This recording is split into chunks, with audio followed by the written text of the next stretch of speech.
Assalamualaikum warahmatullahi wabarakatuh. Selamat sore, perkenalkan. Nama saya Taufik Hidayat Jatmiko, mahasiswa Teknik Industri dari BINUS Online Learning.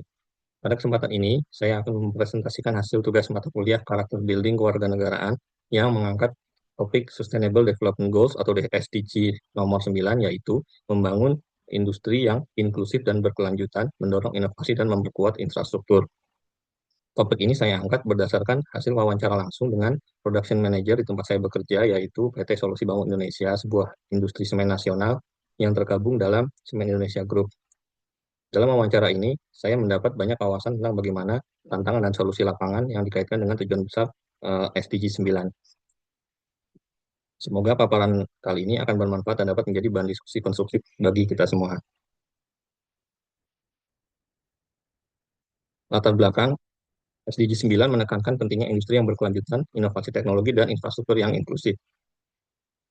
Indonesia menghadapi tantangan besar, yaitu ketimpangan infrastruktur antar wilayah, rendahnya adopsi teknologi industri 4.0, tergantungan pada energi fosil, kesenjangan kompetensi sumber daya manusia.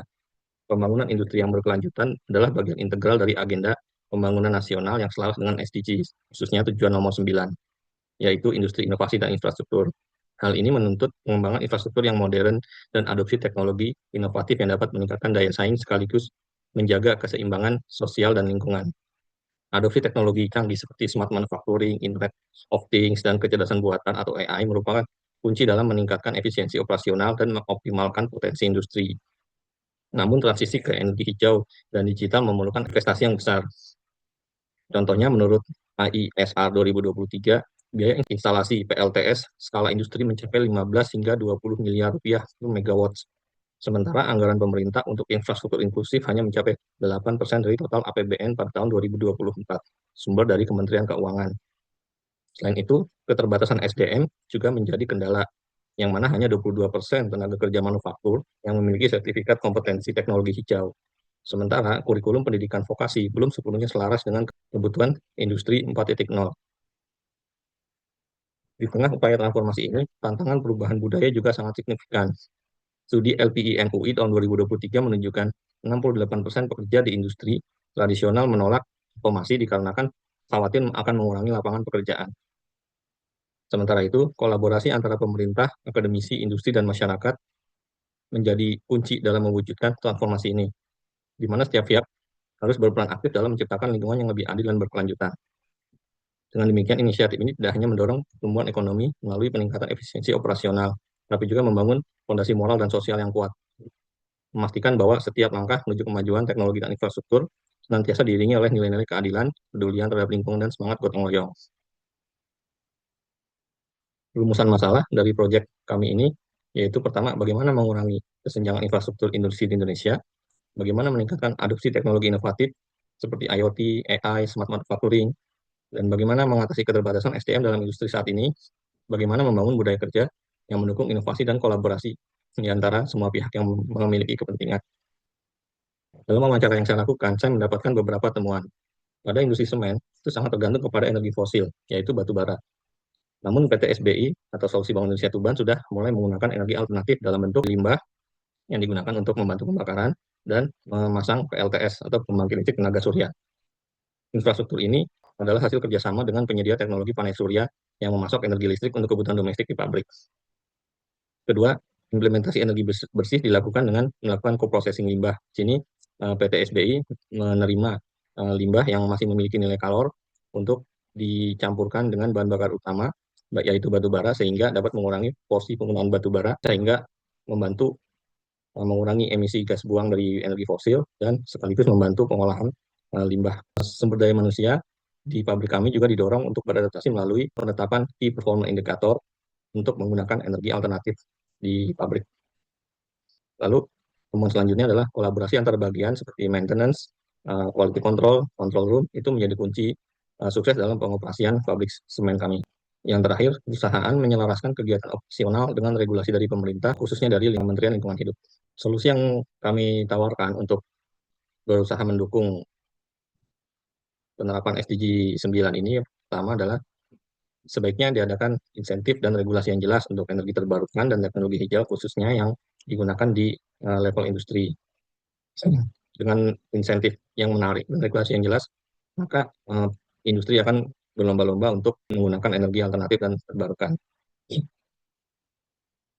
Contohnya seperti pemerintah perlu memberikan dukungan finansial, pajak, dan regulasi bagi industri yang mengadopsi teknologi ramah lingkungan dari smart manufacturing untuk mempercepat adopsi teknologi inovatif. Kemudian diperlukan penyesuaian kurikulum pendidikan vokasi yang selaras dengan kebutuhan industri 4.0 dan pelatihan teknis yang mendalam bagi pekerja agar siap menghadapi transformasi digital. Perusahaan-perusahaan yang sukses menjalankan transformasi umumnya melibatkan kerjasama dengan vendor teknologi, pemerintah, dan masyarakat lokal. Ini menunjukkan bahwa sinergi lintas sektor atau kolaborasi adalah kunci keberhasilan SDG 9. Pembangunan infrastruktur digital yang merata diperlukan terutama di luar Jawa. Seperti kita ketahui, Indonesia adalah negara kepulauan di mana pulau-pulau yang jauh dari pusat industri, pusat bisnis atau pemerintahan masih kurang tersentuh dengan kemajuan teknologi, terutama infrastruktur digital. Contohnya, sinyal internet, sinyal telekomunikasi di daerah yang terpencil masih sulit. Yang terakhir, promosi dan edukasi publik tentang pentingnya transisi energi dan keberlanjutan industri. Kesimpulannya dari proyek kami ini yaitu transformasi industri menuju keberlanjutan itu sedang berlangsung namun belum merata, diakibatkan kesenjangan infrastruktur industri yang mendukung industri di luar Jawa terutama, termasuk infrastruktur telekomunikasi atau internet.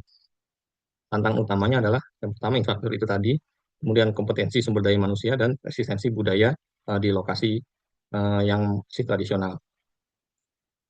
Kemudian kolaborasi lintas sektor adalah kunci keberhasilan pencapaian SDG 9. Yang terakhir, energi terbarukan memainkan peran penting dalam pengurangan emisi gas buang dan efisiensi dalam industri. Nah, refleksi diri dari hasil proyek ini yaitu sesuai dari BGA atau Binus Graduate Attributes, Social Awareness, Adaptability, dan Collaboration. Yang saya dapatkan dari proyek ini adalah untuk social awareness, saya menyadari bahwa pekerjaan saya sebagai operator kiln dan pemilik pabrik semen itu memiliki dampak pada krisis energi dan perubahan iklim. Adaptability atau kemampuan beradaptasi, saya beradaptasi dengan sistem dan prosedur baru, termasuk penggunaan teknologi energi terbarukan dan digitalisasi operasional. Dalam beberapa tahun terakhir, perusahaan kami sudah mengintegrasikan teknologi baru seperti penggunaan bahan bakar alternatif dan energi terbarukan, yaitu PLTS.